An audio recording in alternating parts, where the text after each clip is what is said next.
ಸೆಕ್ಯೂರಿಟಿಯವರು ನೋಡಿರೋದು ಈ ಥರ ಎದ್ದೇಳ್ತಾ ಇಲ್ಲ ಅಂತ ಯಾರು ನೋಡಿರೋದು.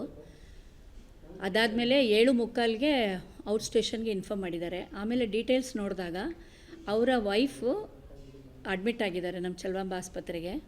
ಅವರು ಚಾಮರಾಜನಗರ ಮೆಡಿಕಲ್ ಕಾಲೇಜಿಂದ ರೆಫರಲ್ ಆಗಿ ಶಿಫಾರಸುಗೊಂಡು ನಮ್ಮಲ್ಲಿ ಶುಕ್ರವಾರ ಬೆಳಗ್ಗೆ ಬಂದು ಅಡ್ಮಿಟ್ ಆಗಿದ್ದಾರೆ. ಸುಮಾರು 2 ಗಂಟೆ ಹಂಗೆ ಅರ್ಲಿ ಮಾರ್ನಿಂಗು. ಮತ್ತು ಶನಿವಾರ ಮಾರ್ನಿಂಗು 12 ಗಂಟೆ ಹಂಗೆ ಸೆಕ್ಷನ್ ಆಗಿದೆ. ಸುಮಾರು 12:15 ಹಂಗೆ ಸಿ ಸೆಕ್ಷನ್ ಸಿಸೇರಿಯನ್ ಮಾಡಿ ಶಸ್ತ್ರಚಿಕಿತ್ಸೆ ಮಾಡಿ ಹೆರಿಗೆ ಮಾಡಿರ್ತಾರೆ ನಮ್ಮ OBG ವಿಭಾಗದ D ಯೂನಿಟ್ ಅಡಿನಲ್ಲಿ. ಮಗು 2 kg ಚೆನ್ನಾಗಿದೆ. ಸೊ ತಾಯಿ ಮಗು ಇಬ್ಬರೂ ಇವಾಗ ಚೆನ್ನಾಗಿದ್ದಾರೆ, ಸುಸ್ಥಿತಿನಲ್ಲಿದ್ದಾರೆ. ICUನಲ್ಲೇ ಮಾನಿಟರ್ ಆಗ್ತಾ ಇದ್ದಾರೆ. ಅಲ್ಲಿ ವಾರ್ಡಲ್ಲಿ ಕೆಲಸ ಮಾಡೋ ಸಿಸ್ಟರ್ಸು ಮತ್ತು ಅಲ್ಲಿ ಡಾಕ್ಟರ್ಸ್ ಪ್ರಕಾರ ಹೇಳೋದಾದರೆ ಇವರೇ ಆಕೆ ಗಂಡನೇ ತಾಯಿ ಮತ್ತು ಮಗುವಿನ ತಾಯಿನ ನೋಡ್ಕೋತಾ ಇದ್ರು ಓಡಾಡಿಕೊಂಡು ಅಂತ ವಿಚಾರ. ಸೊ ಅವರು ಮೋಸ್ಟ್ಲಿ ಬನ್ನಿ ಸರ್ ನಮ್ಮ ಆರ್ಎಮ್ಮು. ಸೊ ಆ ಮಗು ಮತ್ತು ತಾಯಿನ ಬಂದು ಎಲ್ಲ ನೋಡ್ಕೋಬೇಕಲ್ಲ, ಮೋಸ್ಟ್ಲಿ ಅದಕ್ಕೆ ಅವರು ಎಮರ್ಜೆನ್ಸಿಗೆ ಮುಂದಗಡೆ ಇದ್ದರು ಅನಿಸುತ್ತೆ. ಅದರ್ವೈಸ್ ಡಾರ್ಮೆಂಟ್ರಲ್ಲೇ ಮಲ್ಕೊಳ್ತಿದ್ರೇನೋ, ಮತ್ತು ಒಬ್ಬರೇ ಇದ್ರಲ್ಲ, ಮಗು ತಾಯಿ ನೋಡ್ಕೋಬೇಕು, ಕರೆದ್ರೆ ನಂಗೆ ಬರಲಿಕ್ಕಾಗಲ್ಲ ಆ ಥರ ಏನಾದರೂ ಅಂದ್ಕೊಂಡು ಇಲ್ಲಿ ಮಲಗಿರಬಹುದು ಅಂತ ಅನ್ನಿಸ್ತಿದೆ ನನಗೆ. ಯೂಶ್ವಲಿ ಎಲ್ಲರೂ ಪೇಷಂಟ್ ಅಟೆಂಡರ್ಸ್ ಎಲ್ಲ ಡಾರ್ಮೆಂಟ್ರಿನಲ್ಲೇ ಮಲ್ಕೋತಾ ಇದ್ದಾರೆ. ಹೆಂಗಸರಿಗೆ ಬೇರೆ ಇದೆ, ಗಂಡಸರಿಗೆ ಬೇರೆ ಇದೆ.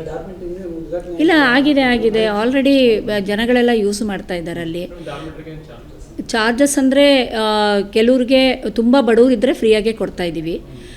ಕೆಲವ್ರ ಹತ್ರ ಏನು ಈ ಥರ BPL ಕಾರ್ಡ್ ಆ ಥರ ಏನೂ ಇಲ್ಲದೆ ಇನ್ಪೇಷೆಂಟ್ ಆದವ್ರ ಹತ್ರ 30 ರೂಪೀಸ್ ಕಲೆಕ್ಟ್ ಮಾಡಿ, ಅದು ನಮ್ಮ D9 ಡೈರೆಕ್ಟರ್ ಆದೇಶದ ಮೇರೆಗೆ. ಅದು ಮುಂದಿನ ದಿನಗಳಲ್ಲಿ ಅದನ್ನು ಫ್ರೀ ಮಾಡಬೇಕು ಅನ್ನೋದು ಇದೆ, ಮೇಂಟೆನೆನ್ಸ್ಗಷ್ಟೇ. ಸೊ BPL ಕಾರ್ಡ್ ಅದೇ BPL ಕಾರ್ಡ್ದಾರಿಗೆ ತುಂಬ ಬಡವ್ರಿಗೆಲ್ಲ ಫ್ರೀ ಕೊಡ್ತಾಯಿದ್ದೀವಿ. ಅದು ಯಾರಿರಲ್ಲ ಅವ್ರ ಹತ್ರ ಮಾತ್ರ 30 ರೂಪೀಸ್ ಅಷ್ಟೇ ತೊಗೋತಾ ಇರೋದು. ಮುಂದಿನ ದಿನಗಳಲ್ಲಿ ಅದನ್ನು ಫ್ರೀ ಮಾಡಬೇಕು ಅಂತ ಇದೆ. ಹಾಗೆ ಇಲ್ಲ ಹಾಗೇನಿಲ್ಲ. ಕಾರಣ ಏನು ಇಲ್ಲ ಗೊತ್ತಿಲ್ಲ. ಅವ್ರು ಯಾಕೆ ಅದನ್ನು ಪೋಸ್ಟ್ ಮಾರ್ಟಮ್ ನಂತರ ನೀವು ತಿಳ್ಕೊಬೋದು ಕಾರಣ ಏನಂತ. ಅವರ ಆರೋಗ್ಯ ಸ್ಥಿತಿ ಹೇಗಿದೆ ಏನೋ ಗೊತ್ತಿಲ್ಲ. ಬಟ್ ಅವರೇ ತಾಯಿದು ಆರೈಕೆ ನೋಡ್ಕೋತಾ ಇದ್ರಂತೆ 3 ದಿವಸದಿಂದ. ನಮ್ಮ ವಾರ್ಡ್ ಸಿಸ್ಟರು ಡಾಕ್ಟರ್ಗಳ ಪ್ರಕಾರ ತಾಯಿ ಮಗುನ ನೋಡ್ಕೋತಾ ಇದ್ದಿದ್ದೆ, ಅಂದರೆ ಓಡಾಡಿಕೊಂಡು ಏನಾದರೂ ಬೇಕಂದರೆ ಓಡಾಡ್ತಿದ್ದೆ ಅವರೇ ಅಂತ. ಯಾರು ಸಂಬಂಧಿಕರು ಕಂಡು ಬಂದಿಲ್ಲ ಅಂತ ಹೇಳ್ತಾರೆ. ಇವತ್ತು ಬೆಳಗ್ಗೆಗೆ ಅವರ ಬ್ರದರ್ಸ್ ಬರ್ತಾರೆ ಅಂತ ಹೇಳಿದರು. ಸೊ ಅವ್ರ ಬ್ರದರ್ಸ್ ಬಂದ ಮೇಲೆ ಬಾಡಿ ಶಿಫ್ಟ್ ಆಗಿರೋದು ಈಗ ಮಾರ್ಚ್. ತಾಯಿ ಮಗು ಸ್ಟೇಬಲ್ ಇದ್ದಾರೆ. ಇಲ್ಲ ಮುಂದೆ ಎಲ್ಲ ಮಲ್ಗಲಿಕ್ಕೆ ಬಿಡ್ತಾ ಇಲ್ಲ. ಲಾಸ್ಟ್ ಇಯರ್ನಲ್ಲೇ ನಮ್ಮ ಹಳೆ ವೈದ್ಯಕೀಯ ಅಧೀಕ್ಷಕರು ಇದ್ದಾಗಲೇ ಲೋಕಾಯುಕ್ತರು ಒಂದು ಸರ್ ಬಂದಾಗ ಅದ್ರ ಬಗ್ಗೆ ಎಲ್ಲ ಹೇಳಿದಾಗ ನಮ್ಮ ಮಾನ್ಯ ನಿರ್ದೇಶಕರು ಮತ್ತು ಎಲ್ಲ ಅವರ ಸೂಚನೆ ಮೇರೆಗೆ ಈಗ ಆಲ್ರೆಡಿ ಡಾರ್ಮೆಂಟ್ರಿ ಶುರುವಾಗಿದೆ. ತಂಗುದಾಣಗಳು ಹೆಣ್ಮಕ್ಳಿಗೆ ಬೇರೆ ಇದೆ ಮತ್ತು ಗಂಡು ಮಕ್ಕಳಿಗೆ ಬೇರೆ ಇದೆ, ಪ್ಲಸ್ ಶೌಚಾಲಯದ ವ್ಯವಸ್ಥೆನೂ ಇದೆ.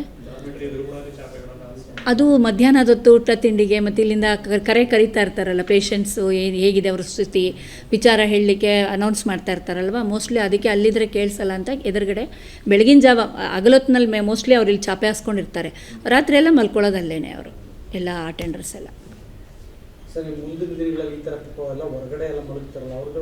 ಅಲ್ಲ, ಇವ್ರಿಗೆ ನಾವು ಮಲ್ಕೊಳ್ಳಿ ಅಂತ ಹೇಳಿಲ್ಲ. ಮೋಸ್ಟ್ಲಿ ಅವ್ರು ಅಲ್ಲೇ ಮಲ್ಕೋಬೇಕು. ಒಬ್ಬರೇ ಇದ್ದಿದ್ದರಿಂದ ಇರೋದನ್ನು ಮಾಡಿದ್ದೀವಿ. ಇರೋಷ್ಟು ಜಾಗದ ಮಿತಿನಲ್ಲಿ ಎಷ್ಟು ಸಾಧ್ಯನೋ ಅಷ್ಟು ಮಾಡಿದ್ದೀವಿ. ನಿಮಗೆ ತಿಳಿದಂಗೆ ಇದು ಪಾರಂಪರಿಕ. ನೋಡೋಣ ಮುಂದಿನ ದಿನಗಳಲ್ಲಿ ಇನ್ನೂ ದೊಡ್ಡದಾಗಿ ನಮ್ಮ ನಿರ್ದೇಶಕರು ಹೇಳಿ ಸರ್ಕಾರದ ಮುಖಾಂತರ ಇನ್ನೂ ಹೆಚ್ಚಿನ ಮಟ್ಟದಲ್ಲಿ ಮಾಡೋಕ್ಕಾದರೆ ಮಾಡೋಣ ಅಂತ.